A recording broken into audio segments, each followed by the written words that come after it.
여러분에게 누군가 오늘 진짜 예쁘다라고 말했을 때 혹시 고맙다는 말보다 아니야 나 별로야 라고 대답을 하시나요? 정답은 없지만 예쁘다는 말에 매번 아니에요 저 안 예뻐요 라고 겸손한 모습을 보이는 건 매력적인 모습과는 거리가 있습니다. 상대가 준 호의를 배려하지 않는 기계적인 답변으로 보일 수 있는 거죠. 중요한 건 겸손하게 대답할 때조차 당당한 태도가 있어야 그 겸손 또한 빛이 난다는 겁니다. 사람은 나이를 먹고 사회에 나갈수록 타인을 향한 경계심이 점점 심해집니다.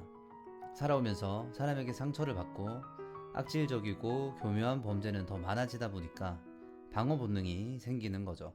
20대에는 처음 본 사람과도 몇 마디 나누면 쉽게 친해지지만 나이가 들수록 관계를 맺기가 점점 어려워집니다. 내가 좋은 사람이라는 걸 상대에게 보여주는 일 자체가 어릴 때보다 훨씬 더 힘들어진다는 거예요. 나 스스로는 열린 마음을 갖고 살아가더라도 상대가 벽을 칠 수도 있기 때문이죠. 여기서 많은 분들이 내가 더 잘해주고 더 좋은 사람이라는 걸 보여주면 상대가 마음을 열겠지라고 생각을 합니다.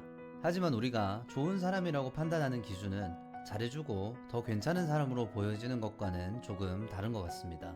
도덕적으로 훌륭하다고 해도 나와 결이 맞지 않으면 그 사람에게 호감이 생기질 않거든요. 그래서 우리는 도덕적인 사람인지를 보기보다는 저 사람이 상식적인가를 보는데 그 상식도 자기 기준에 맞는 사람을 원한다는 거예요. 자기 가치관에 맞는 사람을 볼 때, 아, 저 사람 좋은 사람이네 라고 느끼는 겁니다. 이런 취향적인 문제는 우리가 어떻게 노력한다고 바꿀 수 있는 부분은 아닙니다. 하지만 오늘은 이런 취향보다는 더 높은 가치를 말씀드리려고 합니다.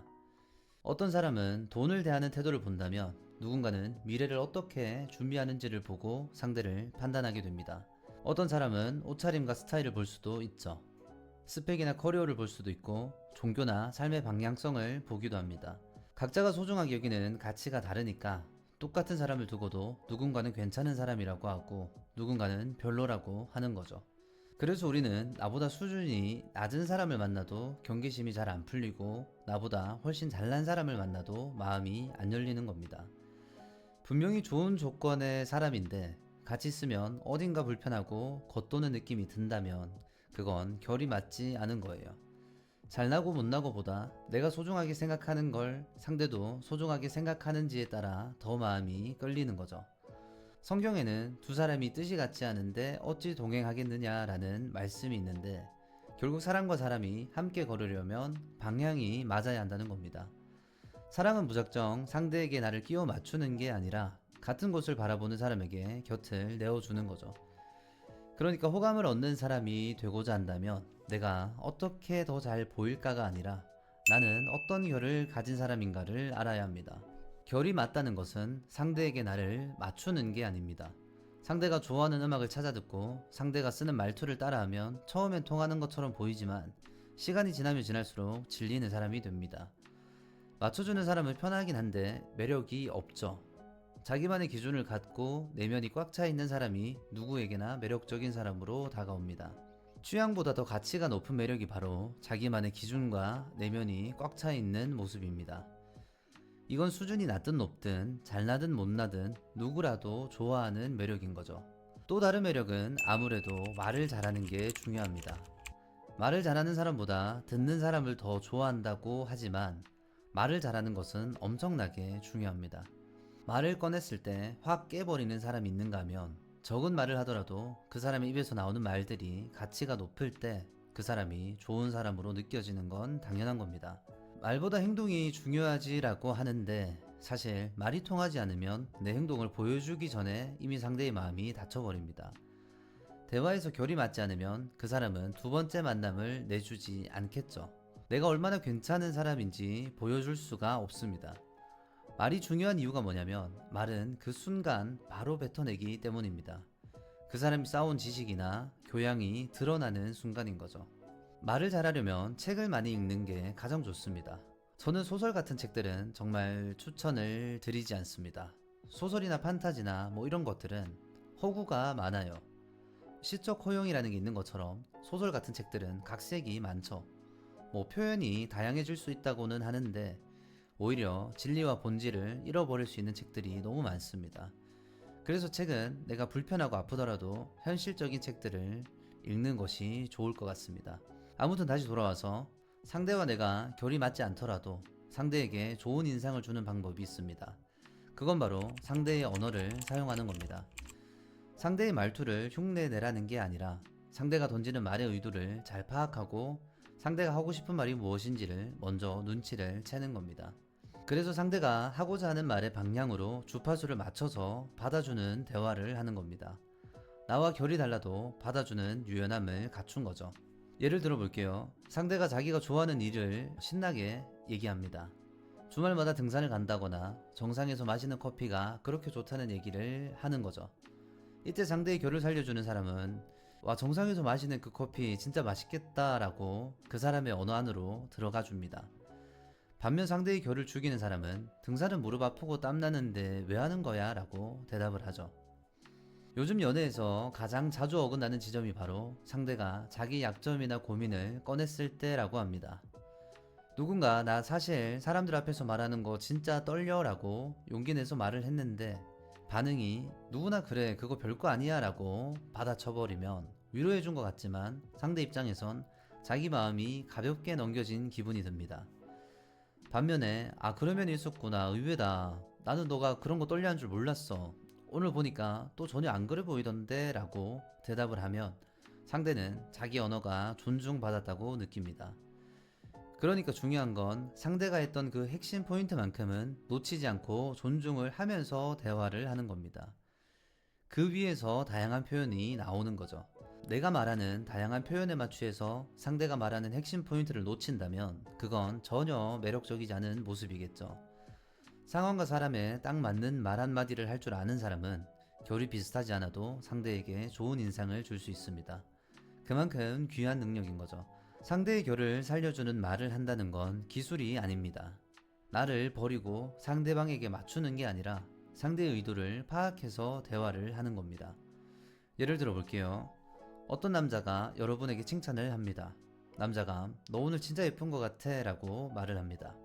이때 진짜 나 예뻐 라고 장난스럽게 받는 사람이 있고 두 번째는 아니야 나 못생겼어 라고 손사래를 치며 빼는 사람이 있습니다. 두 번째 사람이 더 겸손하고 예의 바른 반응이라고 생각할 수도 있습니다. 그런데 그런 겸손한 반응은 우리가 주입식으로 교육받은 생각이고 실제로 사람들끼리 관계를 맺을 때는 우리가 배운 겸손은 좋은 느낌을 주지 못합니다. 그 대신에 진짜 나 예뻐라고 받으면 상대는 예뻐라고 한 번 더 말하게 됩니다. 그 순간 둘 사이엔 같은 결의 공기가 흐르죠. 남자가 좋게 봐주는 호의를 여자가 받아주는, 그러니까 앞서 말한 주파수가 맞는 대화를 하는 거예요. 그런데 아니야 나 못생겼어 라고 하면 상대는 머쓱해집니다.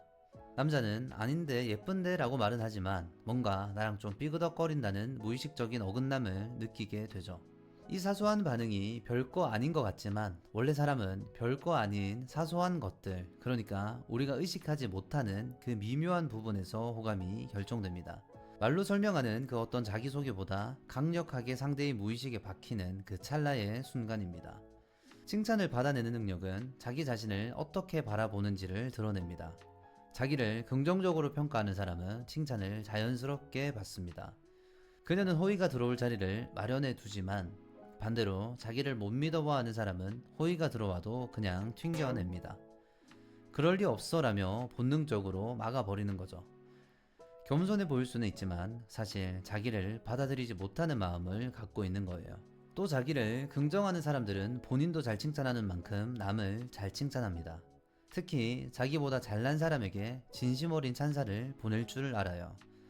내 스스로 칭찬받을 존재라는 것을 받아들이는 사람이 타인도 칭찬받을 존재라고 생각하는 것은 너무 당연한 거죠.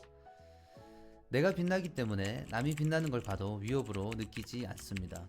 와, 저 사람 진짜 멋있다라고 응원할 여유가 있는 거죠. 반대로 내면이 빈약한 사람은 남을 칭찬하지 못합니다. 누가 잘 되는 꼴을 보면 마음이 쪼그라들어서 깎아내릴 구실부터 찾는 거죠. 나와는 조금 다른, 그러니까 칭찬을 받아 마땅한 존재로 느끼기 때문에 사소한 부분마저 안 이굽게 봅니다. 그러니까 칭찬을 잘 받고 잘 하는 여자가 매력적으로 보이는 것은 당연합니다. 결국 호감의 비결은 결이 맞다는 것을 넘어서 결이 비슷하지 않아도 상대를 수용할 줄 아는 마음에서 나옵니다. 성경에 내 이웃을 내 자신같이 사랑하라는 말이 있죠. 우리는 이걸 항상 이웃이라는 단어에만 집중하는데 자세히 보면 먼저 내 자신같이라는 말이 나옵니다. 사랑의 기준이 자신인 거죠. 자기를 건강하게 사랑할 줄 아는 사람이 상대를 진심으로 존중하고 배려하고 사랑할 수 있는 거예요. 자기를 부정하는 사람은 남의 호의도 끝내 부정하게 되고 제대로 된 관계를 성립하기가 어렵습니다. 마지막으로 정리하겠습니다. 호감은 상대에게 나를 맞추는 기술이 아니라 들어오는 호의를 받을 줄 아는 사람에게 나타납니다. 누군가 당신에게 예쁘다고 말할 때 그 말을 빼지 말고 받아보세요. 그건 잘난 척이 아니라 상대의 마음을 존중하는 일입니다. 대한민국의 주입식 교육으로 아니에요 저 안 예뻐요 라고 하는 그 문장을 정답으로 삼아 기계적으로 뱉어내는 그 태도는 내 이미지만 신경 쓰는 반응입니다. 상대가 주는 호의를 존중하지 않는 거예요. 상대가 무슨 말을 하던지 잘 안 듣겠다는 뜻이고 배려가 습관이 되지 않은 모습입니다. 여러 가지 반응을 할 줄 알아야 나와 다른 결을 가진 사람을 존중할 수도 있습니다. 앞으로는 단어나 문장을 반복적으로 되풀이하지 말고 상황에 따라 유연하게 칭찬을 받는 사람이 되시길 바랍니다. 이번 영상 여기까지 하겠습니다. 도움이 되셨기를 바라고 저는 또 다른 영상으로 돌아오겠습니다. 감사합니다.